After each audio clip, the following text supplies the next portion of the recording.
Në një atmosferë reflektimi dhe frymëzimi shpirtëror u bë prezantimi i librit më të ri të Dom Dritandocit me titull Shën Benedikti nga Norçja dhe bitet i shpirtëror. Ky botim vjen si një dëshmi e thellë e trashëgimisë benediktine dhe ndikimit të saj në jetën rregulltare dhe shpirtërore ndër shekuj. Libri synon të ofrojë një pasqyrë të thellëuar mbi figurën e Shën Benediktit, themeluesit të jetës monastike perëndimore, si dhe mbi ndikimin e tij tek pasuesit shpirtëror ndër breza.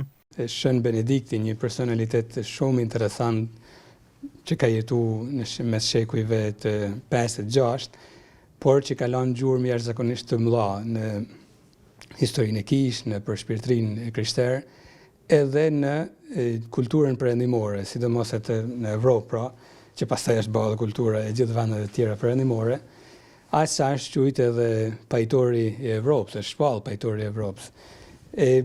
Prandaj të studioj Shën Benediktin ka qenë edhe për mua një risi mjaft e madhe, e kam njoft pak, por me këtë rast e kam studiuar pak më shumë, edhe sidomos punën e atyre që u quajtën Benediktin, murgjit Benediktin, që pas kanë qenë në Shqipëri, edhe në Shqipëri shumë të famshëm, deri me rastin e pushtimit otoman, pastaj deri aty rezultojnë në Shqipëri. Autori thekson rëndësinë e rregullës së Shën Benediktit luto dhe puno si një udhë rrëfyes që vazhdon të frymëzojë edhe sot për kushtimin ndaj jetës së lutjes, punës dhe shërbimit ndaj tjetrit. Dom Dritandoci ndau me të pranishmit motive që e quan drejt këtij botimi, duke theksuar domosdoshmërinë për ta risjellë në vëmendje modelin benediktin në një kohë me sfida të shumta shpirtërore dhe kulturore.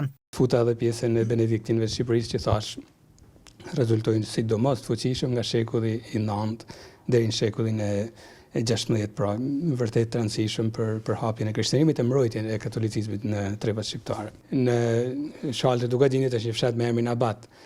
S'kan met as pak rrënojet e manastirit, por ka met emri, tregu si një periudhë kur, si thosh, shkojmë tek Abati, aty ku është Abati, se manastiri ishte qendër e gjithë zonës, me sa duket.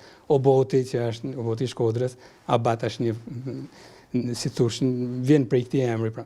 Për me thënë se është një periudhë historike për katolicizmin po e artë, por besoj për krejt atë patriotizmin shqiptar që në atë kohë ishte shumë i fortë. Nuk shpjegohet ndryshe rezistenca e madhe edhe ndaj pushtimit osman, por do të ishte bukur me gërmuat e periudhë historike. Promovimi u pasurua me ligjerime ku të pranishmit vlerësuan librin si një kontribut të çmuar në literaturën kishtare shqiptare që shërben si burim frymëzimi për të gjithë ata që kërkojnë thellim në jetën shpirtërore.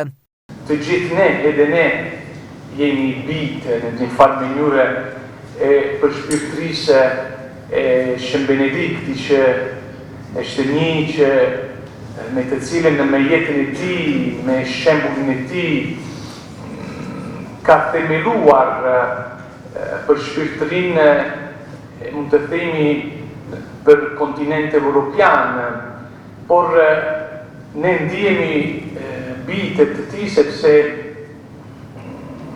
ai ka themeluar edhe një jetë në bashkësi, ka themeluar një jetë më të thellë me Zotin. Thuhet që mas të zojës vinë shajtet.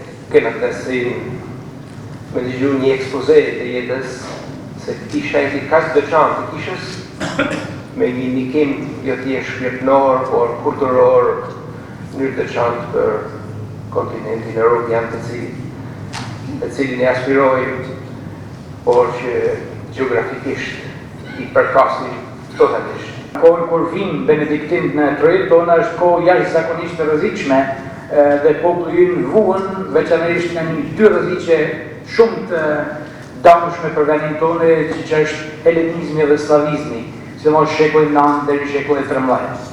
Libri Shën Benedikti nga Norçja dhe bitet i shpirtëror është një ftesë për të njohur më thellë rrënjët e traditës monastike, një urmes historisë dhe realitetit të sotëm shpirtëror.